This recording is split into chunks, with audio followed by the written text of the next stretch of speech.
What's up, y'all? I'm doing this video uncut, unedited. First time I've ever done that, but I left the Dominican Republic for 30 days.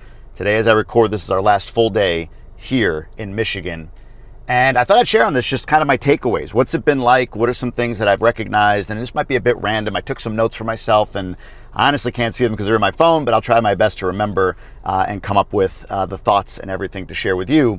And the real intention of this video is if you are considering, man, what would it be like to live in the Dominican Republic? Wow, but what about these things in the United States that I really value? And you're kind of looking for that compare and contrast. I hope to serve you with this. And even if you are in the Dominican Republic and you've made the move, here's some takeaways I have from being here for a full month, enough time to really bake in and bake back into culture and life in the United States. So here's the first thing that came to mind for me. And this might sound a little bit strange, but I'll say it anyway.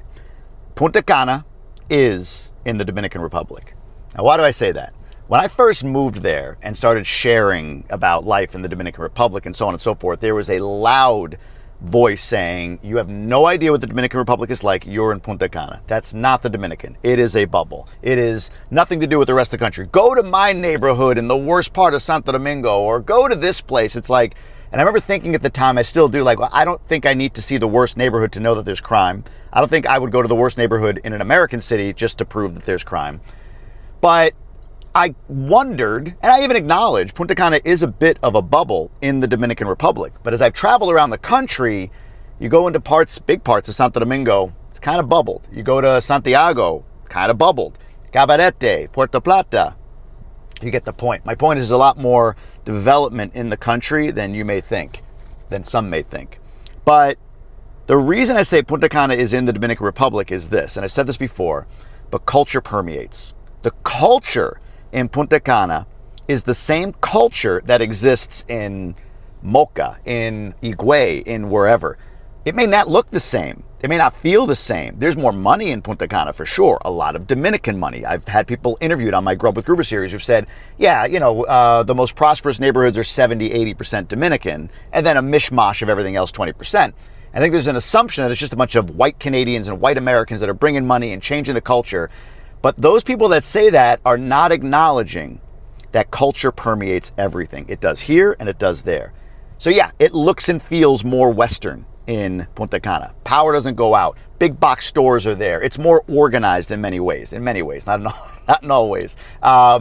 There's the big store names and all of that stuff. There's malls. It's more expensive, no doubt. And it attracts a certain level of what's the word? Of prosperity, I guess, economic prosperity, a certain socioeconomic status, more than it does somebody looking to live on $2,000, $3,000 a month. But it is Dominican Republic. And I say that after 30 days here because, man, here I can feel the cultural impact of being back in the United States, no matter where I am. I've come to Austin, Texas, and Miami, and different places for a week at a time here and there, and I could feel this difference. Then coming back here for 30 days, it's like, wow, yeah, all right, culture permeates everything. So for those of you that are saying, I want to move to DR, but everyone keeps telling me that Punta Cana is like, why not just move to Miami?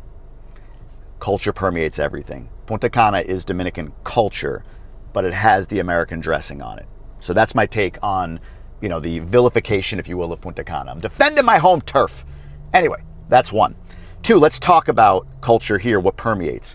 Divisiveness permeates here. It is palpable. It's everywhere you go. The conversations are sort of around that. And even for me, I've found myself, maybe it's the election cycle, who knows, but diving more and more into American politics while here.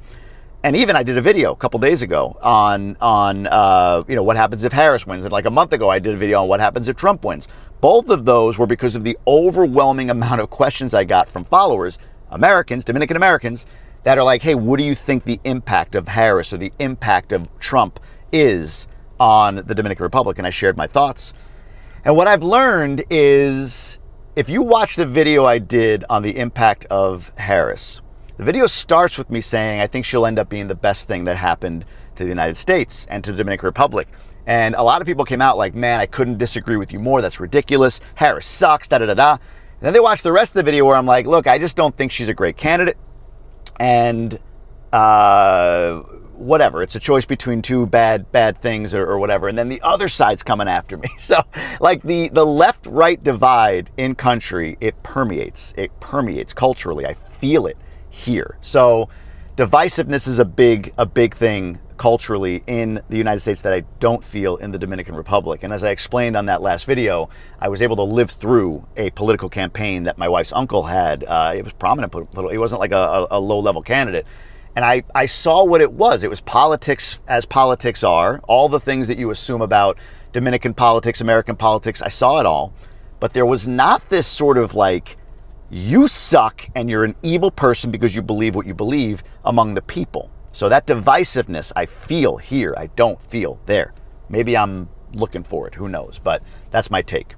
Third thing is the stress level here doesn't exist there.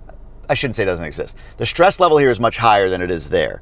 Dominican culture is that, well, simply put, you work to live.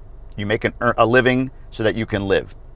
Overall, there's pockets that are more like, nah, you got to go, you got to grind, you got to this, you got to that, but you work to live. And for some people, it's a lot of work to live. Obviously, they don't make a lot of money in one job. They have to work 2-3 jobs. They take on odd jobs. They have a side hustle, whatever. But I get it. But it is work to live. Here it is absolutely live to work, and you can feel it. You can feel it everywhere. People are sort of like burrowed into, I got to get stuff done, and I feel that pressure here as well, more than I do there. I'm a go-go guy. I'm a grinder, a worker. I enjoy work. I really do, as long as it's something I like doing. But man, here it feels like if you're not working, you're doing something wrong. There it feels like you do your work and then you go and you live your life. And it's made easier in DR as well because you can afford in-home help. Because there's a lot of homes. It's not abnormal for there to be sort of dad or mom working, usually dad, and mom is stay at home or mom is more with the kids.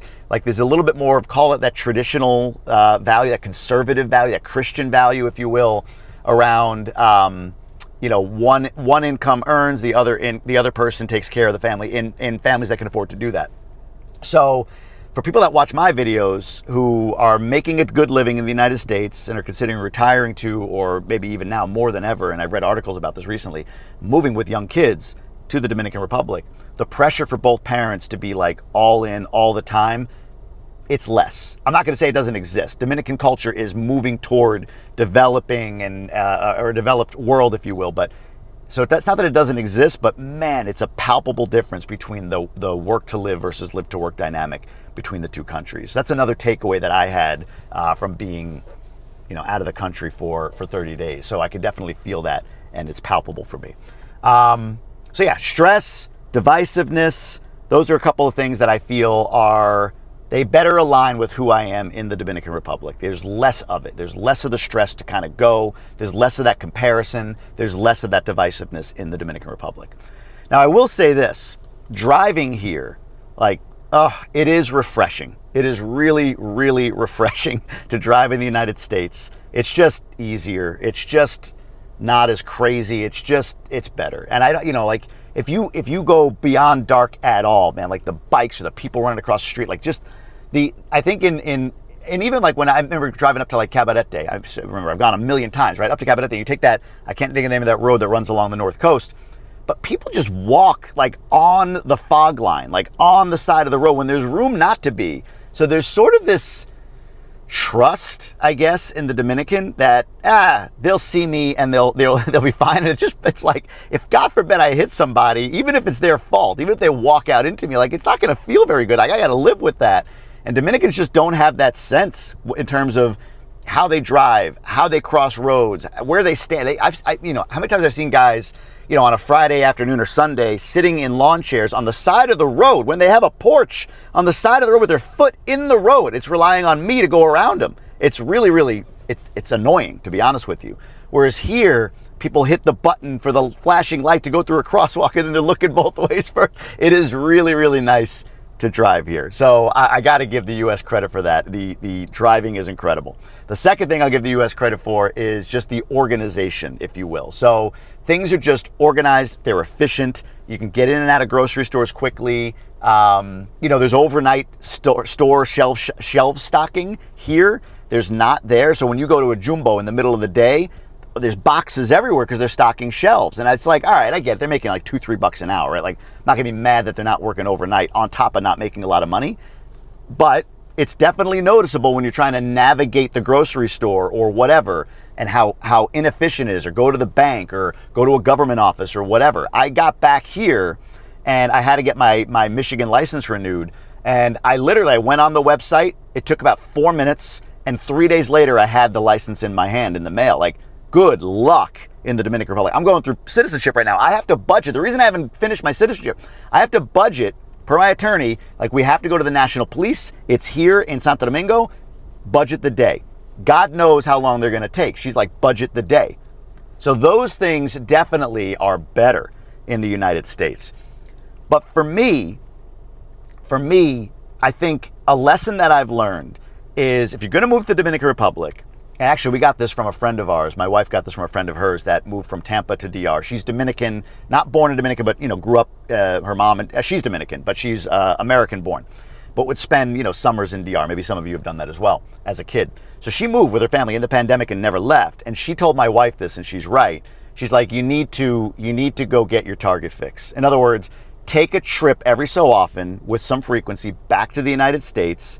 Enjoy the ease, feel the shoulders drop while driving, like get that stress off of you, and it just makes you reappreciate what you have in DR. But we didn't do that for a long time. We went to Boston in January, now we're back here in August, and before that, it was a year we hadn't left. So I think if there's a tactic, it's like, you should probably just take a trip every so often, maybe once a quarter. Go somewhere, go to Boston, go to New York, go to Colorado, go to Florida, whatever. But like, just touch down, go sort of enjoy the day-to-day life in the United States, so that you get that like, okay, this is that ease, as the Dominicans sort of catching up to that at this point. So that's my thought. That's what I got from all of that. There was one more thought I had just a second ago. It popped into my head and it's popping out. But anyway, my takeaway is that like this is affirmed for me that the Dominican Republic is definitely the better place for us. And you align with this or you don't. We value sort of connectedness among people. We value the ability to have, more ease in the day. We value the ability not to work to live, but to live, no, the other way around. Not to live to work, but to work to live. We value working to live, even though I'm guilty of overdoing it.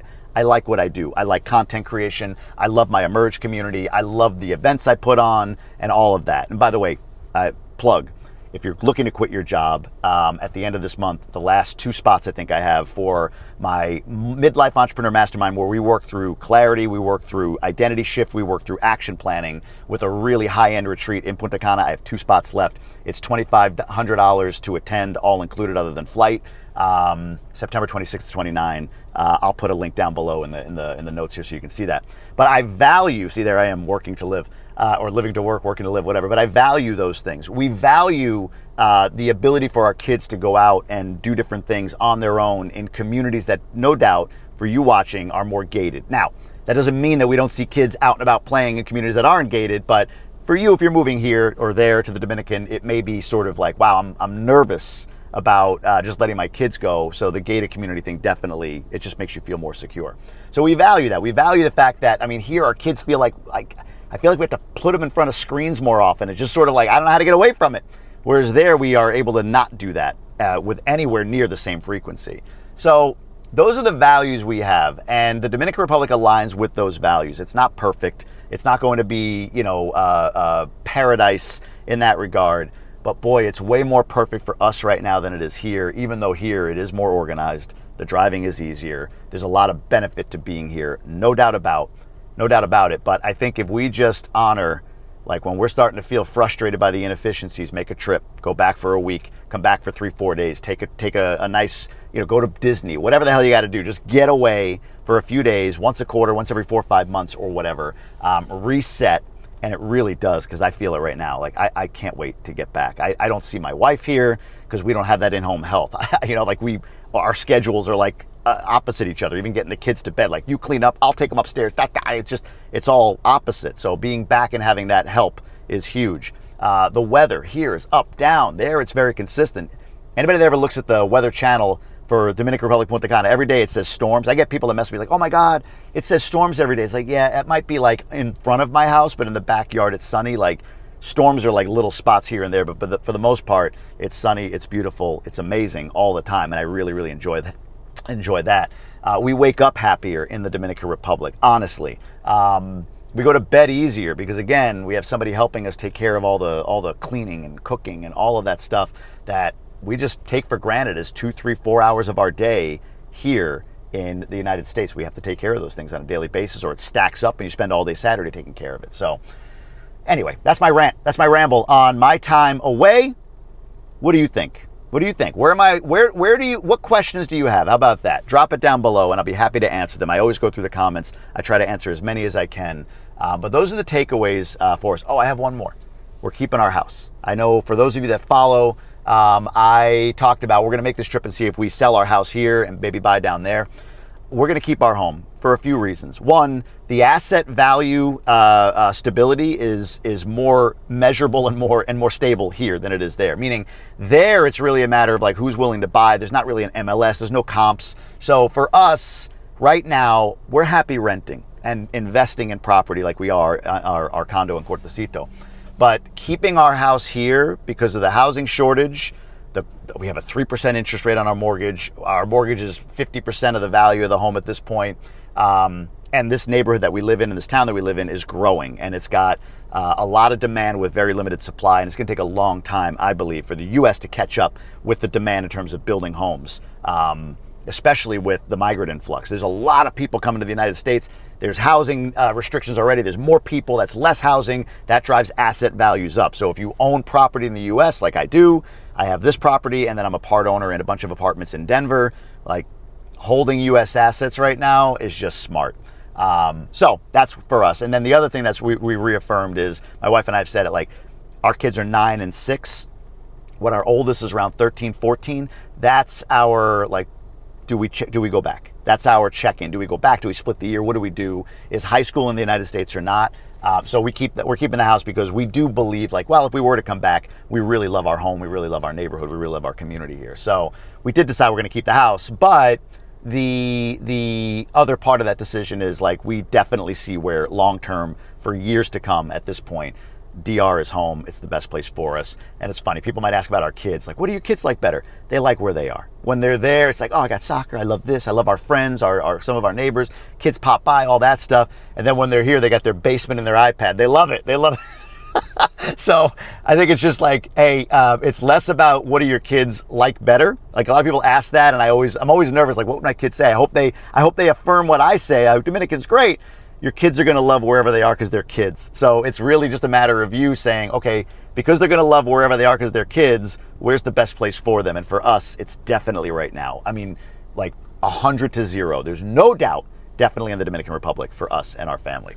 That's what I got. Also be curious what you think of this sort of raw, uncut version as I ramble through. It's not as organized. It's not as slick and cute with my editor, Dan, putting it together. But if you like this format, maybe I'll do this on Sundays. So that's what I got. Hope you're all great. I'll see you back in DR on Tuesday. We fly down. I say last full day here because tomorrow, Monday, we go to a hotel at the airport because we have an early Tuesday flight. So it's like our last day and evening at our home before we head down to Detroit Airport. We're staying at the hotel there, and then we have a 7 a.m. flight Tuesday. We arrive back in Punta Cana around 3 o'clock. So excited to get back. Can't wait. And yeah, I appreciate all of you following along. Love to all of you. Have a great Labor Day weekend, everybody.